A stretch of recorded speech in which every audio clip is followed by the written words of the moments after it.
नमस्कार साथियों, मेरा नाम अनिल सुथार है। मैं विद्या भारती संगठन का एक छोटा सा कार्यकर्ता हूँ। जैसा कि हम सब जानते हैं, पूरा विश्व कोरोना जैसी भयंकर महामारी से त्रस्त है। पूरा सामान्य जीवन जो है वो अस्त व्यस्त हो गया है, जिंदगी मानो थम सी गई है। तो क्या इस कोरोना के कारण हम अपने कर्तव्य पथ से विमुख हो जाए? क्या हम अपना कार्य करना छोड़ दें? अगर यही सवाल मुझसे पूछा जाए तो मेरा जवाब होगा नहीं। तो बात अब आती है कि अगर हम अपने कर्तव्य पथ पर चलते रहे और निरंतर अपने कर्म स्थली पर अपना कार्य करते रहे और उसके बाद अगर हम संक्रमित हो जाए तो फिर क्या? तो इसके लिए, कोरोना के संक्रमण से बचाव के लिए हम कुछ सावधानियां रख सकते हैं, कुछ ऐसी बातों का विशेष ध्यान रख सकते हैं जिनके चलते अगर हम उन चीज़ों का ध्यान रखेंगे तो हमें कोरोना का संक्रमण नहीं होगा, हम कोरोना से संक्रमित नहीं होंगे। तो क्या है वो बातें, क्या है वो सावधानियां, आइए जानते हैं।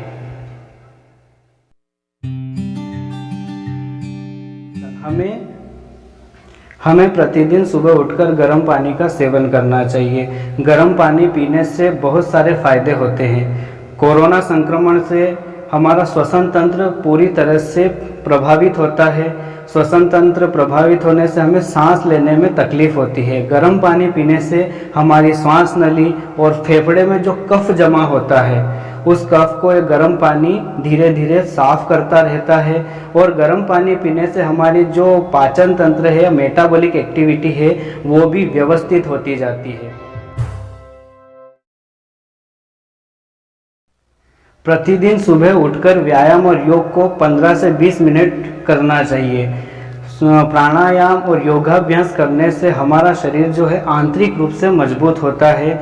हम प्राणायाम में कपालभाति, अनुलोम विलोम और भ्रामरी को अवश्य रूप से शामिल करें। ये जो प्राणायाम है, ये जो योगाभ्यास है, ये हमारे श्वसन तंत्र संबंधी जितने भी विकार हैं उनको दूर करते हैं। अगर अपने गले में खराश है या कफ जमा है तो इन प्राणायाम और योगाभ्यास की सहायता से वो कफ भी बाहर हो जाता है।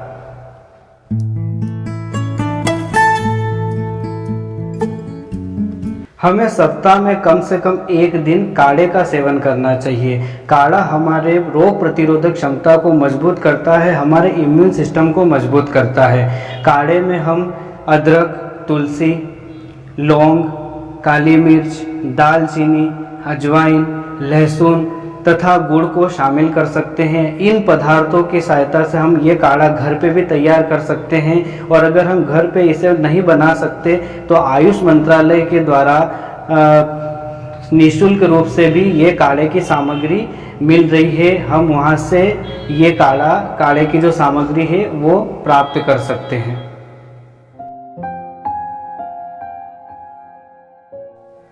यदि हमें लगे कि हम थक गए हैं, थकान है हमें, और हाथ पैर में जकड़न है, दर्द है, शरीर में दर्द हो रहा है और बुखार जैसा प्रतीत होता है, तो हम 2-2 गोली गिलोय वटी की ले सकते हैं। और अगर हम गिलोय वटी की गोलियां ना ले तो गिलोय का जूस भी मिलता है। वो गिलोय का जूस भी आप 1 ढक्कन सामान्य पानी के साथ अगर ले तो वो भी आपके स्वास्थ्य को लाभ देता है, स्वास्थ्य के लिए लाभदायक होता है।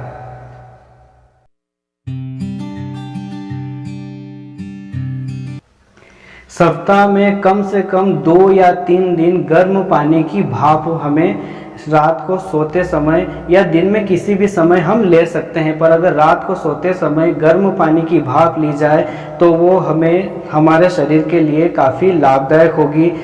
गर्म पानी की भाप की जगह हम अदरक के गर्म पानी का भी यूज़ कर सकते हैं। और उसके स्थान पर हम चाहें तो गर्म पानी में थोड़ा सा विक्स डालकर उसकी भाप भी ले सकते हैं। अगर हमें सर्दी खांसी की शिकायत है तो ये गर्म पानी की भाप लेने से सर्दी और खांसी बहुत जल्दी ठीक हो जाती है।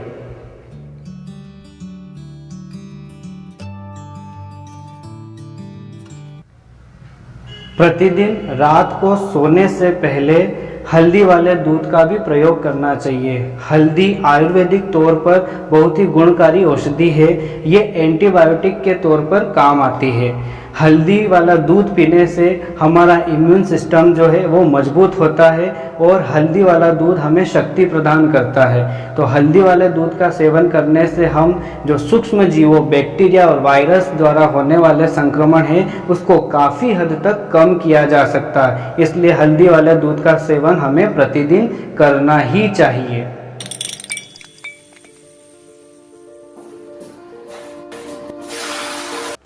भूखा नहीं रहना है, समय समय पर कुछ ना कुछ खाते रहना चाहिए। खाने में हम विभिन्न प्रकार के फलों का सेवन कर सकते हैं। विटामिन सी से भरपूर चीज़ें, जो पदार्थ खट्टे होते हैं उनमें विटामिन सी पाया जाता है, तो विटामिन सी से भरपूर चीज़ों को भी हम अपने भोजन के रूप में ले सकते हैं। विटामिन बी से भरपूर चीज़ें जैसे हरी सब्जियां, पालक, टमाटर, बिना पॉलिश किया हुआ चावल आदि का सेवन किया जा सकता है।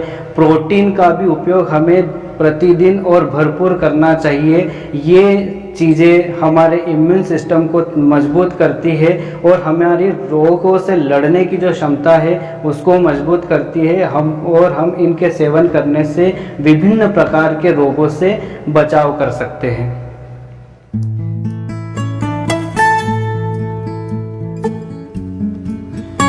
इसके अलावा अपने आसपास सफाई रखें, क्योंकि जहाँ गंदगी होती है वहाँ बैक्टीरिया, वायरस और अन्य सूक्ष्म जीव जो है वो पनपते हैं। हमारे आसपास अगर गंदगी नहीं होगी, आसपास स्वच्छ वातावरण होगा तो हम कई प्रकार की बीमारियों से वैसे ही बच जाएंगे। कपड़े स्वच्छ पहने, शरीर को स्वच्छ रखें और बाहर निकलते समय मास्क का, हैंड ग्लव्स का, सैनिटाइज़र का उपयोग करें, साबुन का उपयोग करें। बार बार हाथ धोएं, कम से कम 20 सेकंड तक हमें हाथ धोना चाहिए। इन सावधानियों को हमें रखना ही है।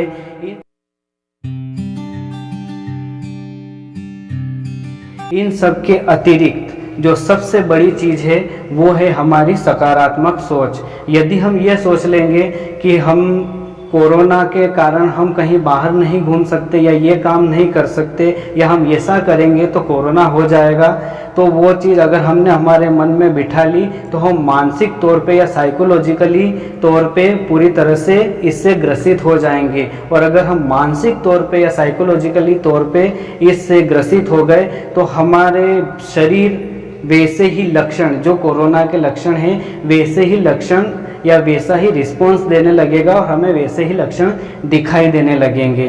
तो ऐसा आपके साथ ना हो, हमारे साथ ना हो, इसके लिए हमें हमारी सोच को पॉजिटिव रखना है, सकारात्मक रखना है।